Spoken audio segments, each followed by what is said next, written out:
रोतों को हंसाने सोतों को जगाने आई है माँ जगदम्बा। आओ इनकी भक्ति में रम जाएं। हाय एवरीवन, कैसे हैं आप सब। उम्मीद करती हूँ सभी हष्ट पुष्ट होंगे, मस्त होंगे, व्यस्त होंगे। माता रानी के नवरात्रे स्टार्ट हो चुके हैं और घर घर में जलेगी माता रानी की जोत और घर में होगा हवन। तो छोटी छोटी सी हमें इसमें चीज़ें ध्यान रखनी होगी, क्योंकि जरा सी भी त्रुटियां हम कर जाते हैं तो हमारी ये माता रानी की पूजा जो है हमें अच्छा फल देने की बजाय हमारे लिए गलत फल भी दे जाती है। माता रानी खुश होने की बजाय हमसे रुष्ट भी हो सकती हैं। तो यहाँ क्या है कि जोत जलाते हैं। जब जोत जलाते हैं तो उस जोत जलाने के भी कुछ एक नियम होते हैं जिनका हमें पालन करना होता है। घर की साफ सफाइयों से जुड़े हुए भी कुछ नियम होते हैं जिनका हमें पालन करना होता है। कभी कभी देखा होगा कि लेडीज जो है सुबह सुबह उठी और घर ऐसे ही पड़ा हुआ है और बस केवल नहाई और तुरंत से उन्होंने अगरबत्ती धूप करके दीप करके माता रानी की आज्ञारी कर दी। किचन में तो गंदगी पड़ी है वैसे तो, और ये सोच के कि बस सुबह सुबह उठ के सबसे पहले हम पूजन कर लें, उसके बाद घर का काम करेंगे। तो ये चीज़ें बिल्कुल भी नहीं करनी चाहिए। घर में सबसे पहले उठकर झाड़ू लगानी चाहिए, अपना मुख्य गेट जो है वो साफ करना चाहिए। उसके बाद किचन में झूठे अगर बर्तन पड़े हुए हैं तो उन सबको साफ कर देना चाहिए। पूजा के बर्तनों को भी जैसे धुल के पहले से रख दिया है तो थोड़ा सा उस पर हाथ मार दें, सफाई कर लें थोड़ी सी। ये नहीं है कि जो रखे हुए बर्तन हैं उन्हीं को इस्तेमाल कर लिया। माता रानी की चौकी लगाते हैं तो चौकी में भी हमें शुद्धता का बहुत ख्याल रखना होगा। तो मैंने भी यहाँ पर थोड़ी थोड़ी छोटी छोटी सी कुछ चीज़ें की हैं जो आप लोग के साथ शेयर की है। यश वैभव समृद्धि पाने के लिए सबसे पहले तो हमें घर के कोने कोने की साफ सफाई करनी होगी, चाहे वो हफ्ते भर पहले कर लें या 2 दिन पहले कर लें। तो मैंने भी यहाँ पे पूरी सफाई ये कर ली है और जो भी स्टील के टूटे फटके चटके बर्तन थे, प्लास्टिक के कुछ चीज़ थे, बॉक्सेस थे, जो भी थे वो सब, कटोरियाँ हैं, बहुत सारी चीज़ें हैं जो बर्तन आजकल ज़्यादा चटक फटक जाते हैं तो उन सभी को निकाल के रख दिया है। और सुबह सुबह ये लेने के लिए कबाड़ वाला आएगा, उसको दे दूंगी मैं फटाफट से। सारी तैयारी कर रखी हैं। तो इस सब चीज़ों के लिए हमें पहले से तैयारी करनी है। मान्यता क्या है कि इस दिन सूर्योदय से पहले उठकर स्नान आदि करके ईशान कोण में गंगा जल छिड़क के साफ कर लें बिल्कुल अच्छे से गौमूत्र के साथ। और पूजा की चौकी पर जो है लाल कपड़ा बिछेगा तो वो भी मैंने कपड़ा इस बार नया बिछाया है तो उसको भी तैयार कर लिया है। अच्छा, फलाहार के लिए किचन का काम, ये पूजा के बताशे वगैरह ये सभी एक जगह पे रखने होते हैं ना, तो सभी एक जगह पे रख दिए। दीपक वगैरह ये भी सब इकट्ठे करके रख दिए। ये नहीं है कि पहले घर में आधा खाना पीना बनना है उसी में पूजा की तैयारी कर रहे हैं। बिल्कुल किचन को साफ करके शुद्ध करके ही हमें ये सारी तैयारियां करनी होगी। या तो ये पहले कर ले या खाने पीने का काम बाद में। ये पूरा जितना भी है सब कुछ सफाई अच्छे से हो चुकी है और बस अब मैं करूँगी इत्मीनान से पूजा। हाँ, नाश्ते के कुछ बर्तन रह गए थे तो बस ये भी फटाफट से जल्दी से साफ कर दिए हैं, क्योंकि अग्यारी जो होती है कंडे से सुलगाई जाती है वो किचन में ही होगी तो उसके लिए शुद्धता बहुत ज़रूरी है। अच्छा, जौ भी बोए जाएंगे तो वो सारी चीज़ें जो है ना किचन में आना ही पड़ेगा, बार बार करना ही पड़ेगा। तो घर कहने का मतलब है बिल्कुल क्लीन होना चाहिए एकदम से। अच्छा, अब यहाँ पे देखिए मेरे मंदिर की शोभा। भाई बहुत टाइम लगा है, 4 घंटे पूरे लग गए मुझे इसमें। आज मैं रात को 2 बजे से ही इसमें काम में लग गई थी। पूरा मंदिर वगैरह जो भी है अपना ये क्लीन करके अच्छे से पूरा वॉश किया इसको बार बार काफ़ी तरीके से। और कुछ आर्टिफिशियल फ्लावर्स हैं, कुछ ओरिजिनल हैं, तो उनसे मैंने अच्छे से ये पूरा तैयार कर दिया है। बाकी के फ्लावर्स माला वगैरह वो तो सुबह जल्दी बेटी लेकर आएगी ही आएगी। तो यहाँ क्या है कि जो भी बर्तन होता है ना उसमें हम कलश लगा सकते हैं और मैंने तो मिट्टी का कलश लगाया है और उसी में मैंने मिट्टी के बर्तन में जौ बोए हैं। माता रानी के लिए ये देखिए सुराही लेके आई थी तो मिश्रित सभी के लिए मंदिर में सुराही रख दी है। अच्छा, चौकी मैंने इसलिए लगाई थी कि चौकी पे ना माता रानी को अच्छे से विराजित कर लूँगी, अच्छे से उनकी पूजा हो जाएगी। मंदिर मेरा थोड़ा छोटा है तो इसमें प्रसाद वगैरह सभी एक जगह नहीं आ पाएगा। तो यहाँ पर सबसे पहले शैलपुत्री माता की जो पूजा होगी, तो दुर्गा माँ को मातृशक्ति यानी कि स्नेह, करुणा और ममता का स्वरूप मानकर हम पूजते हैं। इनकी पूजा में सभी तीर्थों, नदियों, समुद्रों, नवग्रहों, दिक्पालों, दिशाओं, नगर देवता, ग्राम देवता सहित सभी योगिनियों को भी आमंत्रित किया जाता है और कलश में उन्हें विराजने हेतु उनसे प्रार्थना करी जाती है, आवाहन करा जाता है। 7 प्रकार की मिट्टी लेते हैं, सुपारी और भेंट, 5 तरीके के पत्ते। तो देखो आम के पत्ते बिल्कुल ताज़ा हैं, मोर के ये जो है पंख ये भी मिल चुके हैं, ये ओरिजिनल फ्लावर्स भी मैंने यहाँ पे लगाए हैं। अपनी तरफ से पूरी कोशिश है कि अच्छे से अच्छा माता रानी के लिए कर सकूं। अच्छा, ये जौ बोए जाते हैं, वो भी 7 नाच जो बोया जाता है, तो जितना मुझे मिला मैंने वो बो दिया।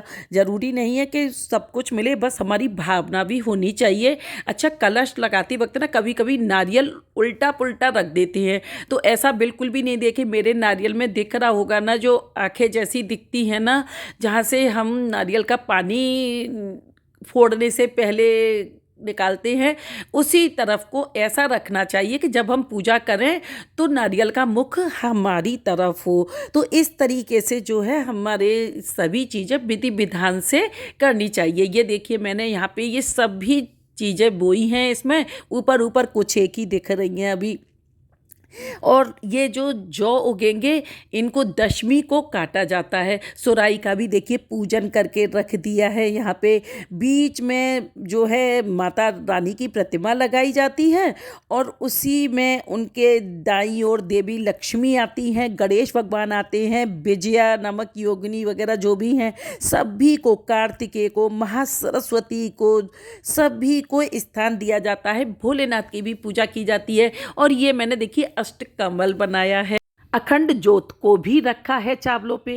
अच्छा, यहाँ सबसे बड़ी बात ये भी है कि जब हम जॉइंट फैमिली में होते हैं या जैसे बच्चे हैं उनके स्कूल चल रहे होते हैं, तो ये पॉसिबल नहीं होता कि हम सुबह सुबह ही पूजा कर लें। और पूजा इतनी जल्दी भी नहीं हो सकती है। पूजा के लिए तैयारियां करनी होती हैं, सप्तशती का पाठ करना होता है, दुर्गा चालीसा का पाठ करना होता है और आरतियां करनी होती है, क्षमा याचना करनी होती है। तो उसमें दैनिक पूजा के मुकाबले में ना थोड़ा ज़्यादा सा टाइम चाहिए होता है। तो क्या करें कि गृहस्थी की सबसे बड़ी पूजा जो है उसकी गृहस्थी पहले है। तो गृहस्थी जो है उनको सबसे पहले अपने घर के काम निपटाने हैं।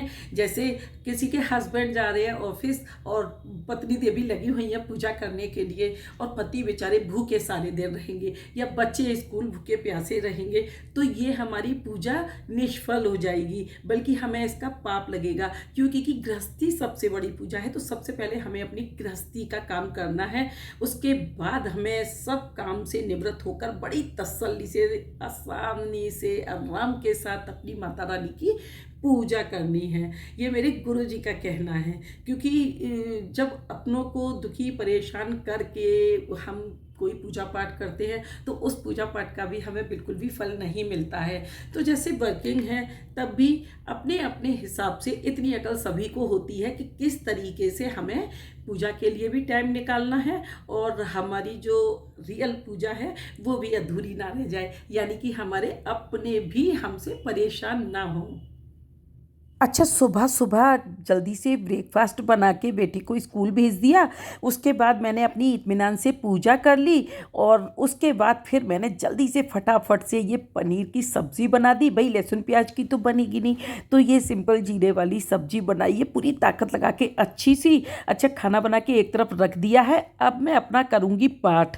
तो मैं अपनी पूजा पाठ इस तरीके से कुछ मैनेज करके रखती हूँ कि दीपक इस बार मैंने अखंड ज्योत तो नहीं लगाई। हाँ, मैंने दीपक ऐसे ज़रूर लगाया है कि जब पाठ करती है ना, तो बहुत से लोग को मैंने देखा है कि बीच में बैठ गए और कुछ भी नहीं, बस बंद दीपक है और पाठ कर लिया। ऐसा नहीं, जब भी हम कोई पाठ करते हैं तो दीपक ज़रूर से जलता रहना चाहिए। उसमें इतना घी होना चाहिए कि हमारा पाठ खत्म होने तक वो दीपक जो है जलता रहे। अच्छा, इस तरीके से मेरी पूजा हो गई संपूर्ण। और पूरे दिन भाई खाना पीना नहीं चलता है, मैं केवल एक टाइम फलाहार करती हूँ। तो शाम के टाइम मेरा और बेटी का दोनों का व्रत था, तो हम लोगों ने अपने लिए बनाई ये कूटू की कचौरियाँ, आलू वाली, बड़ी टेस्टी बनती है। और ये सूखे आलूओं की सब्ज़ी, ये जा रहा है माता रानी का भोग दही के साथ, और इसी को हम लोग भी पाएंगे। भाई पूरे दिन खाते रहने को व्रत नहीं कहते हैं, बस एक टाइम हमें खाना होता है तो अपनी इच्छा अनुसार चुन लें, सुबह खाना है या शाम खाना है। तो भाई मैं तो शाम को खाती हूँ क्योंकि दिन तो गुजर जाता है। मेडिसिन खाती हूँ तो शाम को थोड़ा सा ये लगता है कि कुछ खा लूँ, उसके बाद मेडिसिन लूँ मैं। तो यहाँ इस पूरी को बनाने का क्या होता है, देखिए कितना ऑयल इसमें जा रहा है। तो ये सावधानी ज़रूर रखें, खाएं लेकिन एक लिमिट में ही खाएं। तो यहाँ पे मेरा पहला दिन तो गया बहुत अच्छा। अब दूसरा दिन गुरुवार का दिन है, तो आज भी पूजा 2-2.5 घंटे की हो ही जाएगी। तो मैं थोड़ा बाँट बाँट के इस पूजा को करती हूँ। माता ब्रह्मचारिणी देवी की पूजा है आज, और साथ ही साथ गुरु बृहस्पति देव का भी दिन है। तो बृहस्पतिवार की पूजा, तो आज मैंने देवी माँ की पूजा को तो सिर्फ 40 से किया और 11 के साथ किया। 11 तो डेली लगनी ही लगनी है, सुबह शाम दोनों टाइम में 11 करती हूँ। तो 11 तो होनी ही होनी है माता रानी की। उसके साथ क्या होगा कि थोड़ा सा मैं पाठ में आज कटौती कर दूंगी। तो दुर्गा सप्तशती का पाठ नहीं पढ़ूं तो क्या करती हूँ कि कुंज का स्तोत्र बहुत अच्छा स्रोत है, और ये पूरी सप्तशती के पाठ का फल देता है। ऐसा मुझे मेरे पंडित जी ने बताया था, तब से मैं यही करती हूँ। और ये गुरु बृहस्पति देव की पूजा कि गाय माता के लिए ये लोए जाते हैं 5-7, जो भी आपकी श्रद्धा अनुसार हो। तो गुड़ चने की दाल कलश में डालकर पूजन किया जाता है, हाथ में यही गुड़ चने की दाल को लेकर के कथा सुनी जाती है बृहस्पति भगवान की। इससे बृहस्पति भगवान प्रसन्न होते हैं, अन्न पुत्र धन वैभव सभी कुछ देते हैं। तो यहाँ ये पूजा जो है काफ़ी बड़ी होती है कहा जाता है, लेकिन मुझे कंठस्थ है तो थोड़ा जल्दी कर लेती हूँ। और माता रानी की पूजा के साथ साथ अपनी रामायण की भी जो मैंने उठा रखी थी, उसको भी मेरा डेली पाठ ज़रूरी होता है। तो मेरी रामायण की 2 चौपाइयाँ ही मैं कहूँ कह लेती हूँ। और ये है मेरी माता बेलोन वाली, बेलोन भवानी।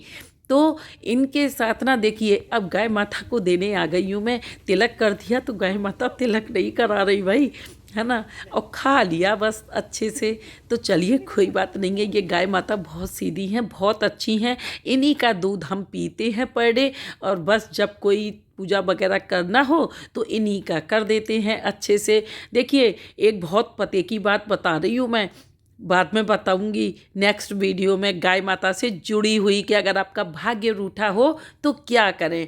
और ये देखिए आलू का बोरा मंगाया था, तो अब मैं जल्दी से फटाफट से बोरा ये खाली कर लिया है, क्योंकि आलू इसमें ख़राब हो जाएंगे।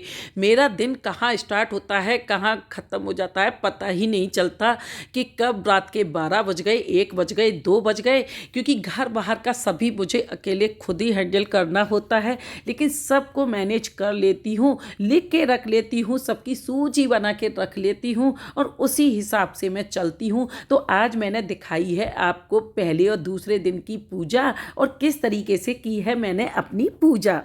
उम्मीद करती हूँ कि ये वीडियो आपको ज़रूर से पसंद आएगा। पसंद आए तो लाइक करें, सब्सक्राइब करें मेरे चैनल नील्स डी वाइब्स को, शेयर करें फ्रेंड्स, फैमिली और रिलेटिव्स के साथ। और पहली बार आए हैं तो बेल आइकन को प्रेस करना बिल्कुल भी ना भूलें, ताकि वीडियोस के नोटिफिकेशन फर्स्ट एंड फर्स्ट आपके सामने हो। हंसते रहें, हंसाते रहें, मस्त रहें, व्यस्त रहें, देखते रहें मेरे साथ नील्स डी वाइब्स को। Thanks for watching.